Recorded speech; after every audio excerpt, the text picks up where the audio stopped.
السلام علیکم ورحمۃ اللہ وبرکاتہ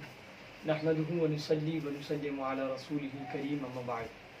الصلاة والسلام علیک یا رسول اللہ صلی اللہ تعالی علیہ وسلم۔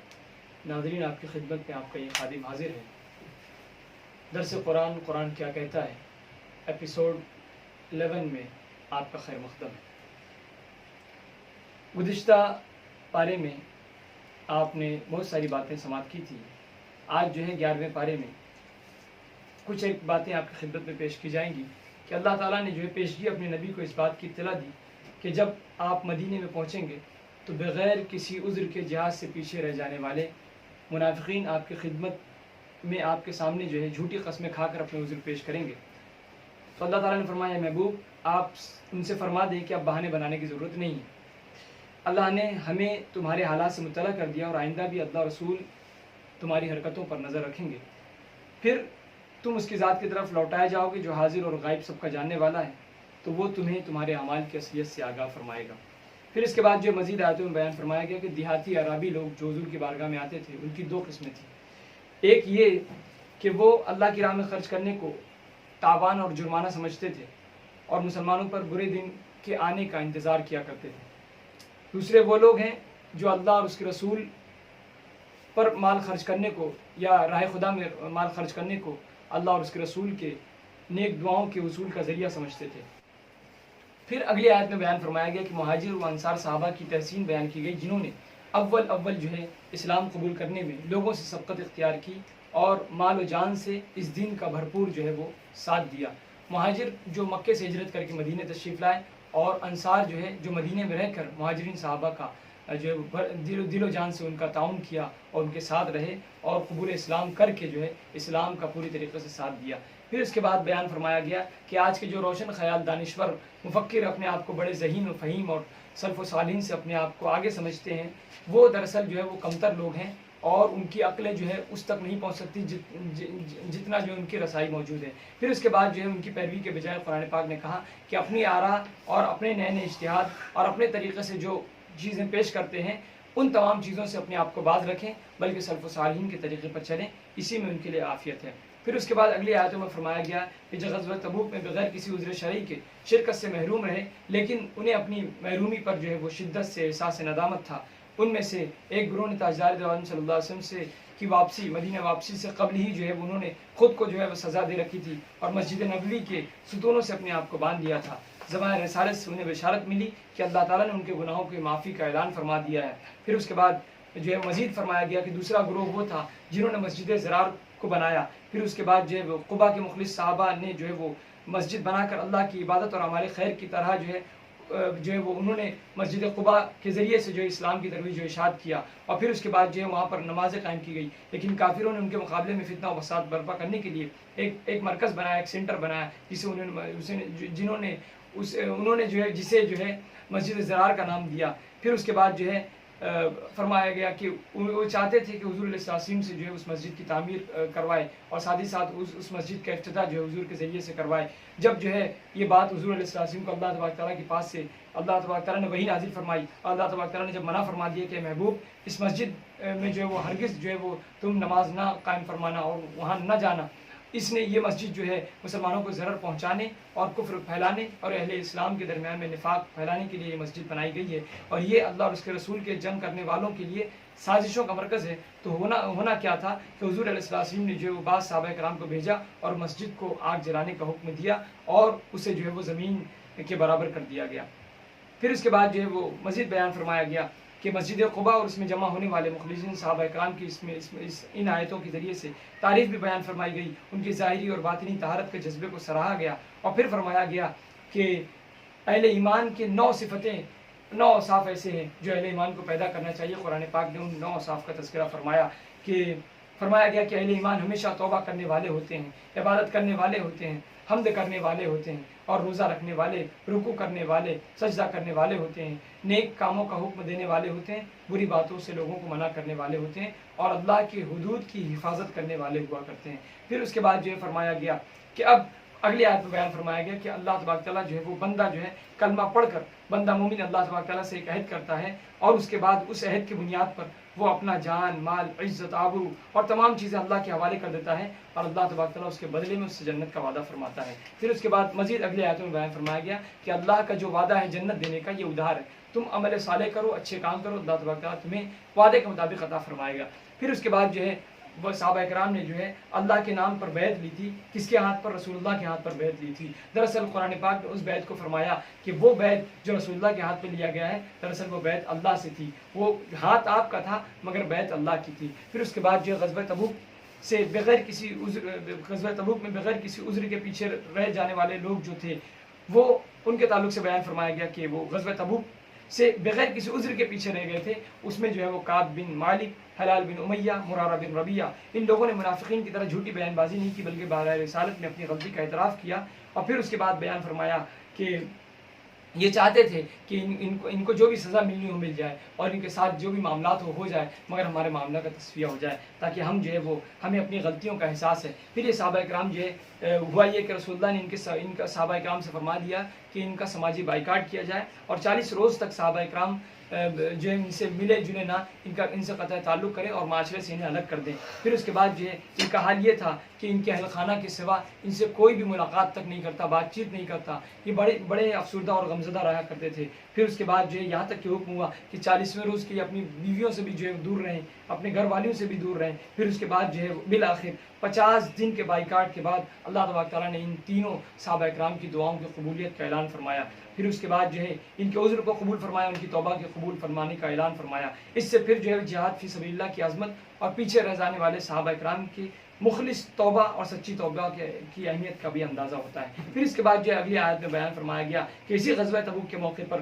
صحابہ کرام سے مالی تعاون کا تقاضا کیا گیا تھا، تو صحابہ کرام میں اپنے اپنے طریقے سے لوگوں نے مذہب اسلام کی خاطر جو اپنے تعاون کو پیش کیا تھا۔ تو حضرت عثمان غنی رضی اللہ تعالیٰ عنہ نے 700 اونٹ سامان کے ساتھ جو ہے رائے خدا میں وقف کیا تھا۔ اس کے علاوہ حضرت عمر نے اپنے مال کا کل حصہ جو تھا اس کا نصف حصہ راہ خدا میں خرچ کیا، اس امید پر کہ آج مجھ سے زیادہ کوئی جو ہے مال راہ خدا میں خرچ نہیں کرے گا اور مجھ سے کوئی آگے نہیں بڑھے گا۔ مگر حال یہ تھا کہ حضرت ابوبکر صدیق رضی اللہ تعالیٰ عنہ نے جو ہے وہ راہ خدا میں جو ہے وہ خرچ کیا۔ پھر ایسے موقع پر اللہ کے رسول فرماتے ہیں ابوبکر گھر میں کیا چھوڑائے ہو؟ حضرت ابوبکر کا عشق بھرا انداز اور عشق بھرا جواب تھا کہ گھر میں اللہ اور اس کے رسول کی محبت چھوڑ آیا ہوں۔ پھر اس کے بعد جو ہے مزید بیان فرمایا گیا کہ جہاں اسلام دشمن طاقتوں کو جو ہے وہ توڑنے کے لیے اور جہاد کی ضرورت تھی، انہی ضرورتوں کو پورا کرنے کے لیے پھر مزید بیان فرمایا گیا کہ اسلام کی بنیاد کو مضبوط کرنے کی بھی اس وقت ضرورت تھی۔ اس مقصد کے حصول کے لیے شرعی احکام کے نزول کا سلسلہ مسلسل جاری تھا، اور حضور علیہ السلام نے جو ہے ایسے افراد کو تیار کیا جن کی ضرورت معاشرے کو ہوتی ہو۔ پھر فرمایا گیا کہ حضور علیہ السلام جو ہے مستقبل کے مدرسین تیار فرمائے، یعنی جو ٹیچرز تھے ان کا ایک جو ہے وہ ایک جماعت ان کی تیار فرمائی، مربی مطلب ٹرینر لوگوں کی جماعت تیار فرمائی، معلم مطلب ٹیچرز کی ایک بہت بڑی ایک جماعت تیار فرمائی، قاضی جو فیصلہ فرمانے والے تھے ان کی ایک جماعت تیار فرمائی، حاکموں اور عاملوں اور منتظمین کی جو آرگنائزیشن اور آرگنائز کرنے کی صلاحیت رکھتے تھے ان کی ایک تنظیم تیار فرمائی، ایک جماعت۔ اس لیے حکم دیا گیا کہ مسلمانوں کی تعداد کو مدینے میں زیادہ لوگوں کو رہنا چاہیے تاکہ وہ دین کی سمجھ حاصل کر سکیں۔ پھر اس کے بعد مزید بیان فرمایا کہ حضور علیہ السلام کا امت میں رہنا جو ہے یہ دراصل جو ہے ہمارے لیے سرمایہ افتخار ہے، ایک عظیم نعمت ہے، اور حضور علیہ السلام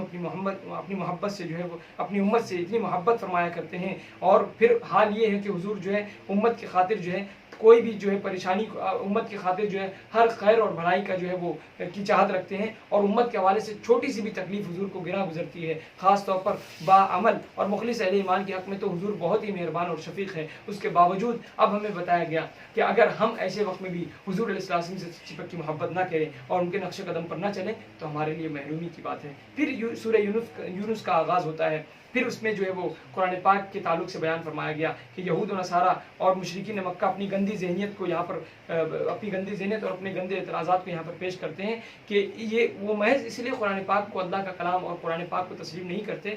کہ وہ ایک انسان پر کیوں نازل ہوا ہے، بہت سارے لوگوں پر نازل ہونا چاہیے۔ پھر اس کے بعد جو وہ اب اللہ تبارک تعالیٰ کی طرف سے اعلان ہے کہ تم جو ہے اب تم پر حجت تمام ہوئی، اب تم اپنے منطقی انجام کو پہنچو گے۔ پھر آخر میں بیان فرمایا گیا کہ انسان کے دو قسم ہوتے ہیں، ایک تو تکذیب کرنے والے، ایک تصدیق کرنے والے۔ تکذیب کرنے والے ہمیشہ جہنم میں ہوں گے، اور اللہ تبارک تعالیٰ کی جو آیتوں کی تصدیق کرتے ہیں وہ ہمیشہ جو ہے وہ دائمی جنت میں ہوں گے۔ پھر اس کے بعد جو ہے مزید بیان فرمایا گیا کہ اب جو ہے کافر اور مشرک جو ہے یہ قرآن پاک کو جھٹلانے سے باز نہیں آتے اور مذاق اڑانے سے باز نہیں آتے، اور اللہ کے نبی کے استہزاء کے طور پر کہتے ہیں کہ آپ کوئی دوسرا قرآن لے آئیں یا اس میں کچھ تبدیلی کر دیں۔ آپ حضور علیہ السلام نے جواب دیا کہ میں جو ہے مجھے ان میں سے کسی بات کا اختیار نہیں، میں تو وحی الہی کا پابند ہوں، اللہ تبارک تعالیٰ کی طرف سے جو وحی نازل ہوتی ہے وہی میں کیا کرتا ہوں، تم کیا سمجھتے ہو میں معاذ اللہ یہ کلام خود بنا کر اللہ کی طرف منسوب کرتا ہوں؟ رسول اللہ نے فرمایا کہ میں تمہارے درمیان اپنی عمر کا ایک بہت بڑا حصہ میں نے گزارا ہے، تو تم کیا سمجھتے ہو؟ یعنی 40 سال کی مسلسل زندگی جو ہے تم نے میری دیکھی ہے، میرا اٹھنا دیکھا، بیٹھنا دیکھا، چلنا پھرنا، میری امانتیں، میری صداقتیں، تمام چیزیں دیکھی ہے۔ جب میں نے کسی انسان کی طرف جھوٹ بات کو منسوب نہیں کیا تو وہ پروردگار عالم ہے، اس کی ذات کی طرف کس طریقے سے میں جھوٹ بات کو کی نسبت کر سکتا ہوں، کس طریقے سے اس کی طرف میں جھوٹ بات بیان کر سکتا ہوں، اس کی طرف کس طریقے سے میں جھوٹ باندھ سکتا ہوں، یہ مجھے جو ہے وہ قطعی برداشت نہیں ہو سکتا۔ پھر اس کے بعد جو ہے فرمایا گیا کہ یہ لوگ جو ہے خیر کو طلب کرنے میں بہت جلدی کرتے ہیں، اسی طریقے سے شر کے طلب کرنے میں بہت جلدی کرتے ہیں، مگر قربان جائیے پروردگار عالم فرماتا ہے کہ ہم جب ان کی طرف شر جلدی نازل فرما دیں گے تو کائنات کا نظام جو ہے وہ درہم برہم ہو جائے گا۔ اسی وجہ سے اللہ تبارک تعالیٰ جو ہے کافروں پر جلد عذاب مسلط نہیں فرماتا بلکہ مہلت دیا کرتا ہے۔ پھر اس کے بعد مزید آگے بیان فرمایا گیا کہ جو مشرکین جو جنہوں مین دون اللہ کہتے تھے، غیر اللہ کہتے تھے، تو دراصل قرآن پاک نے غیر اللہ کی تعبیر اس طریقے سے بیان فرمائی کہ جو مشرکین جنہیں معبود سمجھتے تھے وہ غیر اللہ ہے، نہ کہ اولیاء اللہ، نہ کہ اللہ کے مخلص بندے، انبیاء اور صلحاء اور صالحین کی مقدس جماعت نہیں، بلکہ یہ تو اولیاء اللہ ہیں اور اہل اللہ ہیں، یہی کل بروز قیامت ہماری شفاعت کرائیں گے، نہ کہ وہ لوگ جو جن کی مشرکین پوجا کرتے تھے۔ اس لیے فرمایا گیا کہ اللہ کے علاوہ کسی اور کو نہ پکارو، مطلب یہ کہ مشرکین مکہ کو کہا گیا تھا کہ وہ غیر اللہ ہیں،